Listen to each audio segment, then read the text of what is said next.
둥글고 하얀 보름달을 닮은 달 항아리. 온화한 백색과 유려한 곡선을 지닌 조선의 백자는 소박하면서도 넉넉한 아름다움을 지녔는데요.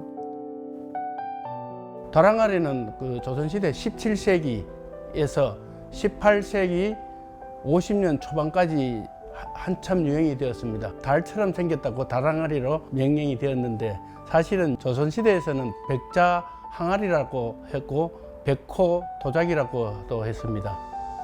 한국을 대표하는 미의 상징인 달 항아리를 자신만의 화풍으로 캔버스에 담는 화가가 있습니다. 도공이 흙을 빗듯 무수한 붓질로 항아리를 빚어내는데요. 새하얀 바탕 위에 놓인 듯 스며있는 듯한 달 항아리. 평면에 그린 달 항아리에는 무엇이 담겨 있을까요? 어떤 멋부리지 않는 어떤 자연스러움, 달 항아리가 품고 있는 어떤 시간성에서 나타난 그 미묘한 얼룩, 그 시간성과 역사성, 그리고 오랜 세월 동안 버텨온 무게와 어떤 깊이, 그런 이야기를 그림으로 그리고 있습니다. 단순한 도자기의 재현을 넘어 항아리의 본질을 향해 가는 여정. 한국 전통의 미를 현대 회화로 재해석한 화가 양성훈의 작품 세계를 만나봅니다.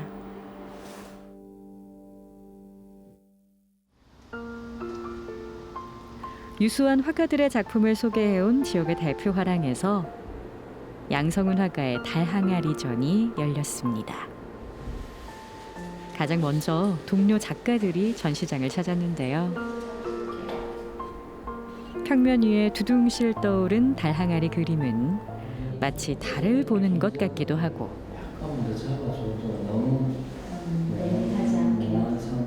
도자기를 직접 보는 것과는 또 다른 감각을 자극합니다.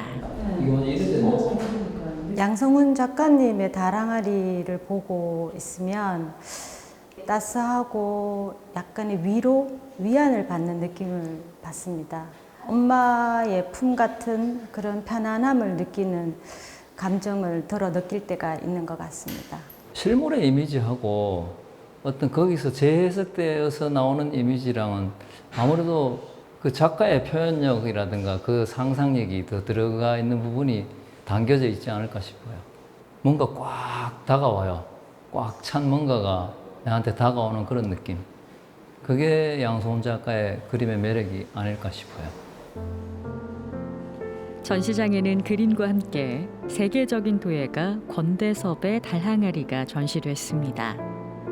전통의 방식으로 굽고 현대적인 미감을 더한 작가의 도자기는 미술 애호가들의 사랑을 받고 있는데요.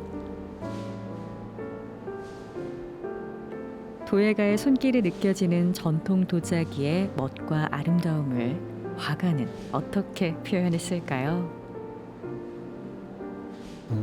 4번 정도 계속 덧칠했고요. 근데 이제 처음에 약간 푸른색 계열로 하면 그거에 다시 붉은색 계열로 덮고 다시 또 뭐 딴색 계열로 덮고 이게 계속 덮이다 보니까 우리가 셀로판지처럼 계속 겹치면서 나온 색이기 때문에 세계적으로 달 항아리가 유명한 이유는 조선 달 항아리에 있는 순백의 그 미와 그 여백의 그것을 가장 잘 나타내는 작품이 양성훈 작가님의 작품이 아닐까라는 생각을 합니다. 굉장히 얇게 레이어링이 많이 되어 있다는 것이 정말 특징인데요. 저는 유화의 맛이 그런 게 아니라는 생각이 되게 많이 들어요. 레이어링이 많이 되면 많이 될수록 유화의 맛이 깊어지고 보면 볼수록 계속 빠져들게 하는 게 유화의 맛이라고 생각이 들거든요. 그래서 양성훈 작가님의 작품은 보면 계속 빠져들게 되고 스며드는 내 마음속에 계속 남아있는 여운을 주는 작품인 것 같아요. 깊고 은은하게 사람들의 마음을 끄는 달 항아리 그림이 탄생하는 곳. 물과 바람, 자연의 소리가 가득한 팔공산 자락에 화가의 작업실이 자리하고 있습니다.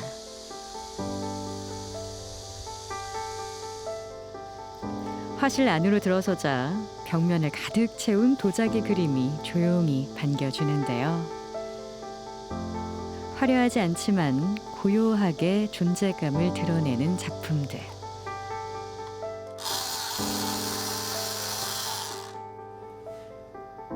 화가는 올해로 20년째 달 항아리를 그리고 있습니다.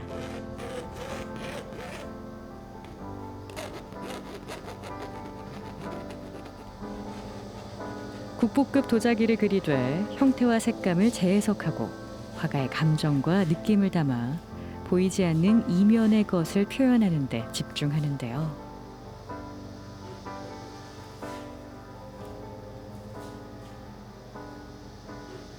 얼마 전에 조선시대 달 항아리를 보고 와서 지금 제가 사진을 찍어 왔거든요.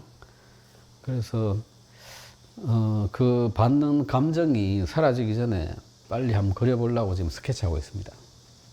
어떤 사실적으로 이 항아리를 이거하고 똑같이 그리는 게 아니고 제가 받았던 감정을 지금 표현하는 거기 때문에 그 감정은 이제 형상을 떠놓고 이제 제가 계속 색칠하면서 그때의 느낌을 계속 살리면서 할 겁니다.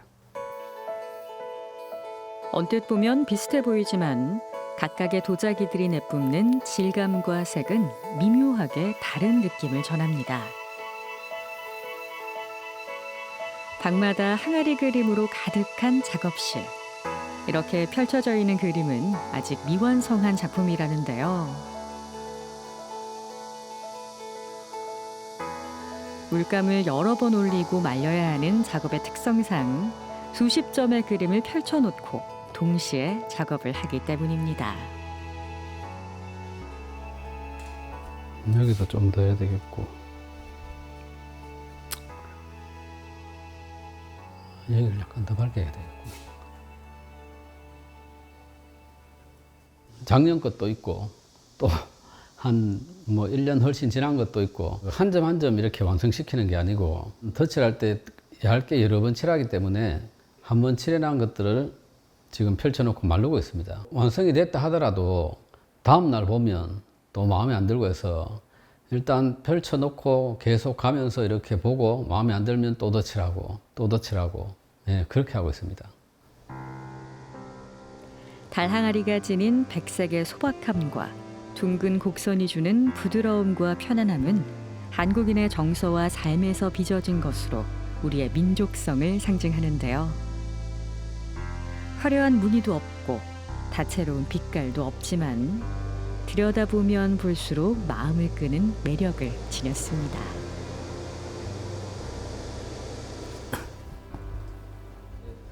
지금 그림 같은 게 있죠. 이거는 이제 그 감안해서 인위적으로 만들려 해도 못 만드는 거거든요. 그래서 저는 이런 자연스럽게 생긴 얼룩 이런 걸 되게 좋아합니다. 여기 보시면 이음새가 약간 보이죠? 이쪽에.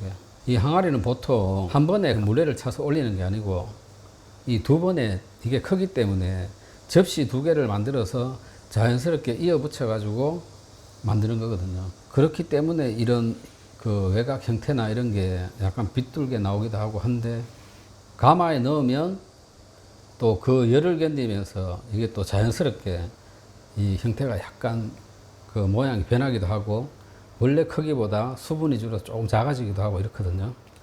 이 항아리는 되게 자연스럽게 잘 나온 항아리 같습니다. 서양화를 전공한 화가가 우리의 전통 달 항아리를 그리게 된 이유는 무엇일까요? 이거 진짜 오래된 그림입니다. 항아리를 그리기 전에는 구상회화에 기하학적 도형이 등장하는 신선한 화풍으로 일찍이 화단의 주목을 받았습니다. 20대, 30대에 그린 그림은 그 어떤 추상성과 구상성을 같이 겸비한 작업을 했었거든요. 그 작업을 하다가 되게 전시도 많이 했었고 또 주위의 호응도 좋았고 근데 그 작업을 한 10년 정도 하다 보니까 제 스스로 어떤 매너리즘에 빠진 거예요. 더 이상 발전도 없고 그 발전시키고 싶지도 않고 그래서 그걸 좀 이제 작가로서 그걸 좀 탈피하기 위해서 한 2년 정도를 서울에 가 있었습니다. 가 있다가 우연하게 박물관에서 처음 만난 게 다랑알입니다. 일본이나 중국 도자기는 되게 세심하고 정교하고 거진 도자기술의 결정체라고 할까요? 너무 정교하게 잘 만들어서 되게 시각적으로 즐거움을 느꼈습니다. 근데 뒤에 다랑아리를 보니까 정말 아무것도 없고 무위자연이라고 해야 될까요? 아무것도 하지 않았는데 자연스러운 아름다움이 나오는 것. 마음으로 와닿는 게 되게 컸습니다. 그래서 다랑아를 한번 그려봐야 되겠다고 생각하고 그리게 되었습니다.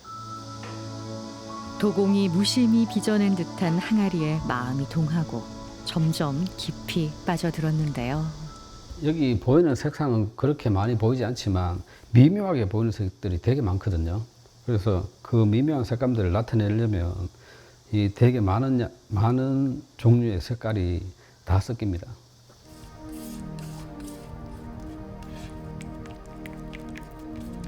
여러 색을 섞은 유화 물감에 오일을 넉넉하게 넣어 색을 만들고 물감을 얇게 여러 번 올리면서 덧칠을 하는데요. 항아리가 품고 있는 내적인 아름다움을 보여주기 위해 음영과 기교를 최대한 절제합니다. 이 색깔하고 색깔 간의 경계가 이렇게 자연스럽게 없어져야 되거든요. 그래서 붓질하면서 거기에 신경을 많이 쓰고 이 배경하고 항아리의 문제가 또 되게 크기 때문에 될 수 있으면 배경하고 이 항아리가 그렇게 많이 부딪히지 않는 색을 쓰려고 하고 좀 자연스럽게 배경에 어떤 항아리가 묻혀가지고 은은하게 나타내려고 하고 있습니다. 도자기와 배경의 색을 유사하게 표현해 경계를 흐리게 만드는 기법은 마치 달항아리가 운무 속에 놓인 듯한 신비로운 느낌을 주는데요. 무수히 붓질을 반복해 덧칠하며 많이 그렸지만 그리지 않은 듯 깊이감을 더합니다. 매일 아침 같은 시간 2층 집에서 작업실로 향하는 화가. 집과 화실이 같은 공간에 있듯 그에게는 일상과 작업의 경계가 없습니다. 작업하다가 조금 이제 집중력이 좀 떨어지면 또 딴 일하고 그렇게 하고 있습니다. 집중력 없을 때는 이렇게 작업하다 보면 잘 안 풀리니까 오래 없을 때는 차라리 딴 일거리가 있으면 일을 하고 좀 하다가 다시 또 작업하고 이렇게 합니다. 화실을 깨끗이 정리하는 것으로 하루를 시작하는데요. 아침부터 밤늦은 시간까지 오로지 작업에 전념하며 대부분의 시간을 화실에서 보냅니다. 7시쯤 여기 내려와서 이제 창문을 좀 열고 청소를 하는 편인데 여기 유화물감 자체가 냄새가 많이 나기 때문에 아침에 내려와서 창문을 열고 환기를 좀 시키고 그리고 또 먼지도 좀 닦고 그러고 작업하고 있습니다. 본격적인 작업에 들어가기 전 이번에는 그림을 그릴 캔버스를 직접 제작하는데요. 오래전부터 이 번거로운 과정을 계속해온 건 몸과 마음을 환기시킬 뿐 아니라 온전히 그림에 몰입하기 위해서입니다. 처음부터 이제 제가 작업을 다 하게 되면 아무래도 그림 그릴 때 좀 더 신중해지고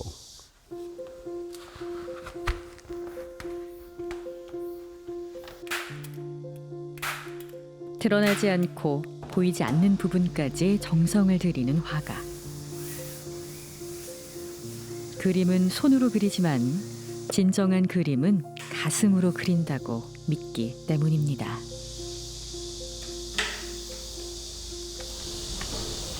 물감이 마르는 동안 잠시 집에 들렀는데요. 나 왔어요. 오늘도 잘 지냈어요?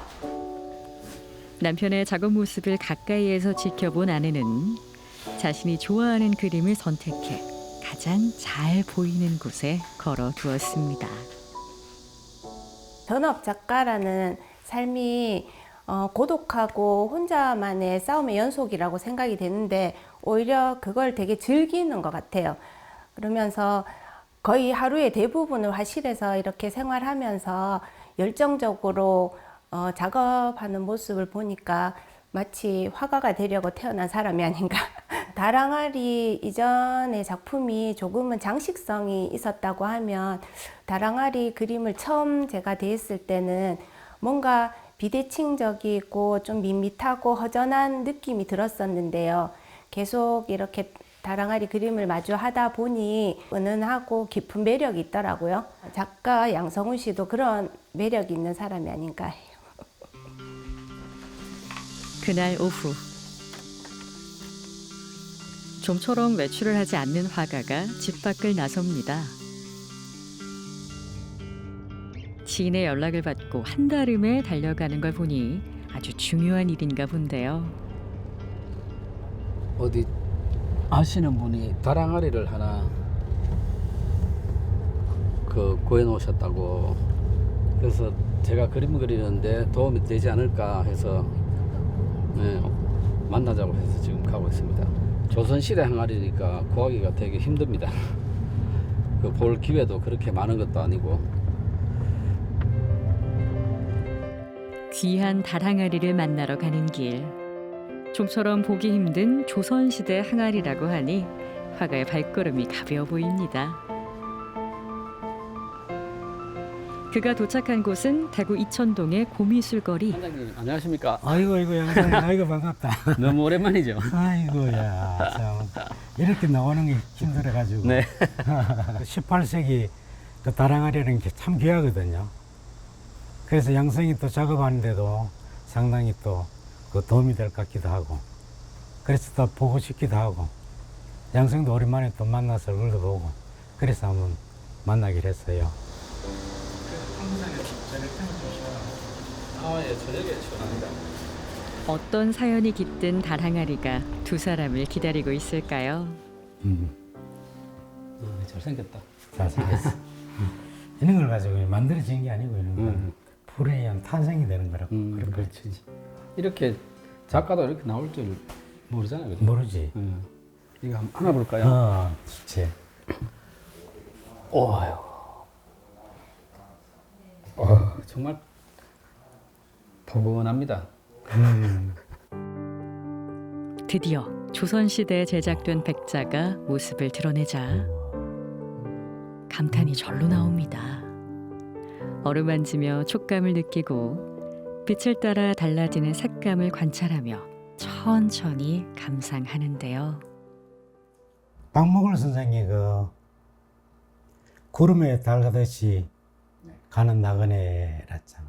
그런 말씀하셨는데 이 항아리가 이 얘기를 보니까 이 항아리가 나그네가 돼가지고 수많은 먹구름, 흰구름들이 지나가고 그 아늑한 세월의 그 정안을 가득 품고 여기 와 앉은 느낌이 드네. 이런 느낌도 있죠. 너무 아름답고 이게 18세기 도자기를 직접 이렇게 손으로 항아리를 만지기가 되게 힘들거든요. 이걸 보니까 진짜 항아리가 아름다움을 넘어선 아름다움을 가지고 있는 것 같습니다. 진짜 경이롭기까지 하네요. 네, 만지니까. 넉넉하고 순박한 모습으로 수백 년의 세월을 품고 있는 항아리. 이런 흔적들이 너무 자연스럽게 멋지네요. 일단 해봐야 알겠지만 그래도 이렇게 직접 보고 만지고 느끼고 그리면 또 달라지겠죠. 달항아리에 녹아있는 아름다움을 눈과 가슴에 품고 화실로 돌아온 화가가 새로운 작품을 준비합니다.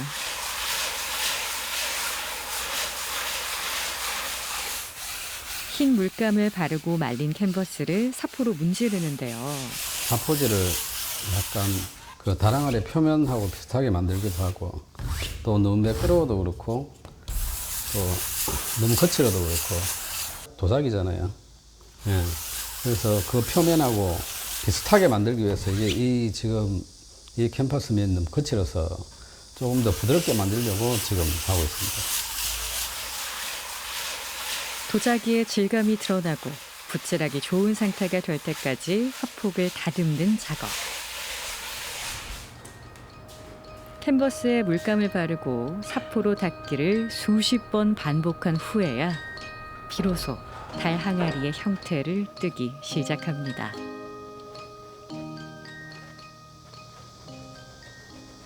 그 항아리의 어떤 깊은 어떤 그런 느낌을 내기 위해서 물감을 되게 얇게 발라서 계속 덧칠을 하거든요.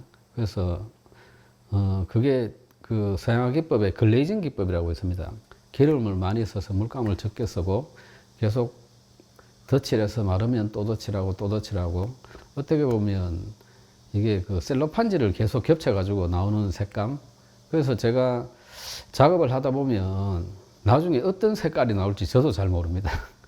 그냥 계속 덧칠하다가 제가 마음에 들 때 그만두려고 하고 있거든요. 근데 그 완성을 아직도 제가 언제 해야, 어느 시점이 완성인지를 저도 아직도 그게 너무 어렵네요. 자신이 그림을 그리지만 완성되는 시점을 알아차리는 게 가장 어렵다는 화가. 도공이 흙을 빚고 뜨거운 가마에서 탄생하는 도자기처럼 붓과 씨름하며 항아리가 빚어지길 기다리기 때문일 겁니다.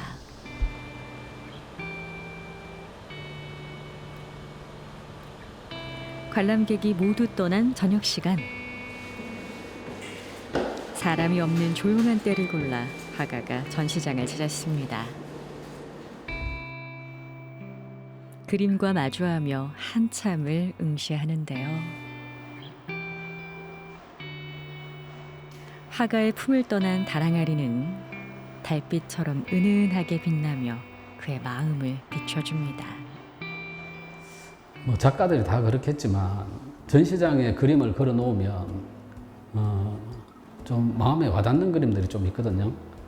그래서 내가 내 작품을 보고 마음에 오래 간직할 수 있는, 내가 내 그림의 항아리를 봤을 때 내 자신이 스며들 만한 그런 달 항아리를 그리고 싶습니다. 손끝에 질감이 전해지고 붓질의 미세한 숨결이 마음에 닿는 그림. 화가 양성훈이 붓으로 빚은 달항아리는 깊고 고요하게 스며듭니다.